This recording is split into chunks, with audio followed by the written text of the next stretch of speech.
Hello everyone. तो आज हम आपके लिए मिडिल ईस्ट की एक रेसिपी लेके आए हैं जिसका नाम है बकलावा। इसका ओरिजिन पर्शिया से माना जाता है और ये डिश बहुत ही खास है। ये आपको किसी भी और इंडियन डिश से अलग लगेगी और इसकी जान इसकी लेयर्स में है।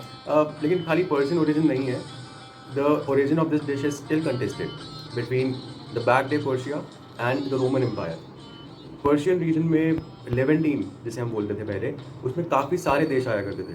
खाली ईरान नहीं, इराक भी हुआ करता था, अर्मेनिया, अज़रबैजान और बहुत सारे देश। तो अभी ये पकवान वहाँ बनाया जाता है अपने अपने तरीके से। एंड सेकेंड सेंचुरी में even Romans contested it to be called as placenta cake. हाँ जी। बट वो मेथड्स उनके अलग हुआ करते थे। आज हमने जो ट्राई किया है वो हमने इंडियन रसोई में ट्राई किया है।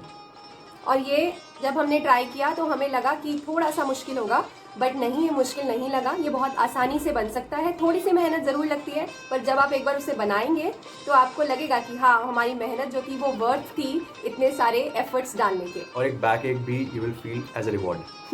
बट जब आप उसको मुंह में डालेंगे और जब उसकी चाशनी, उसकी लेयर्स और उसके ड्राई फ्रूट्स का पाउडर आपके मुंह में घुलेगा तो हाँ, वो आपको एक हेवनली फीलिंग ज़रूर देगा। तो चलिए देखते हैं कि इसको किस तरह से हम एक इंडियन किचन में या दुनिया की किसी भी किचन में बना सकते हैं। So the first step is preparing the dough for the phyllo sheets. 3 cups मैदा लेके उसमें 1 pinch of baking powder, 1 pinch of salt, 3 tablespoons butter and 3/4 cup milk we are adding. Dough को हम अच्छी तरह से गूंद लेंगे। The next step is preparing the चाशनी।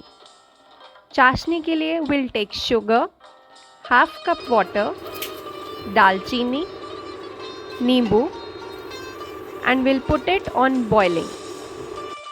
Step number 3 will be preparing the filling for the inside. तो हमने यहाँ ड्राई फ्रूट्स को पहले थोड़ा रोस्ट किया।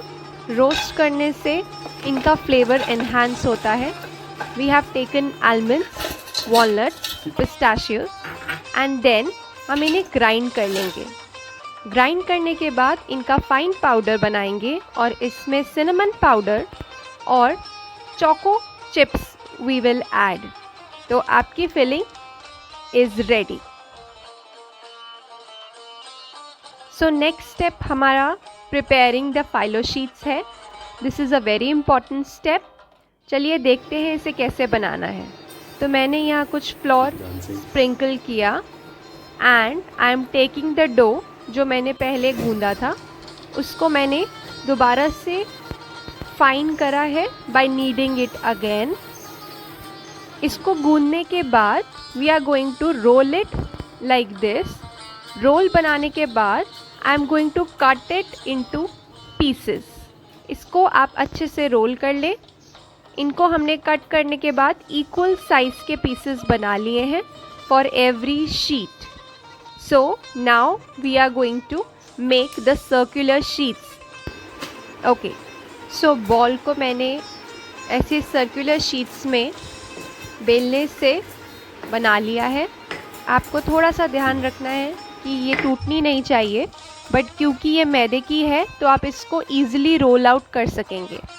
फिर मैंने एक कंटेनर लेके इस पे ग्रीजिंग करी है so that I can place my sheets over here. चलिए देखते हैं अब इसकी लेयरिंग कैसे होगी। तो ग्रीजिंग करने के बाद एक शीट मैंने स्प्रेड करी। I am not concerned about the size. अगर ये मोर और लेस सर्कुलर है तो it should be fine with you. One step very important is I need to add a little amount of butter after every sheet so that enhances the taste of the cuisine. इसके बाद इसके ऊपर मैं filling spread करूँगी जिसमें choco chips added हैं। Then again I am going to place a sheet over there. Then again filling.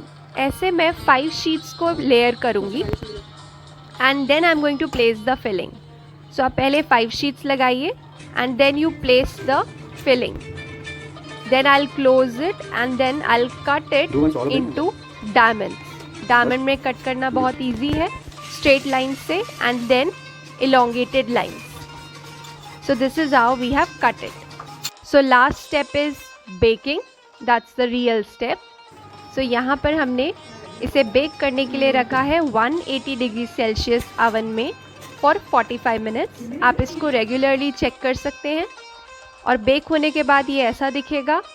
And जब आप इसके ऊपर चाशनी डालेंगे, दैट शुड बी हॉट, तो आपको सिजलिंग साउंड आएगी। That is the true nature of this dish. आप इसको चाशनी डालिए so that it gets immersed into the different layers. मैंने 2 बार फिलिंग डाली है, पहले 5 शीट्स लगाई, फिर फिलिंग, फिर 3 शीट्स लगाई, फिर फिलिंग और फिर 4 शीट्स लगाई। चाशनी डालने के बाद इसको हम ठंडा करने के लिए रख देंगे और फिर इसके ऊपर हम गार्निशिंग करेंगे। सो हम इसकी गार्निशिंग कर रहे हैं अपने पिस्ताशियो पाउडर से। That really gives it a nice look and gives it a crunch as well. So garnishing करने के बाद this really looks amazing, yummy to have. आप इसे गर्म खाएं या ठंडा खाएं, दोनों ही केसेस में it's going to give you a fabulous flavour. So हमने इसकी गार्निशिंग कर दी and this is how at your home you can prepare the middle eastern cuisine. Thank you.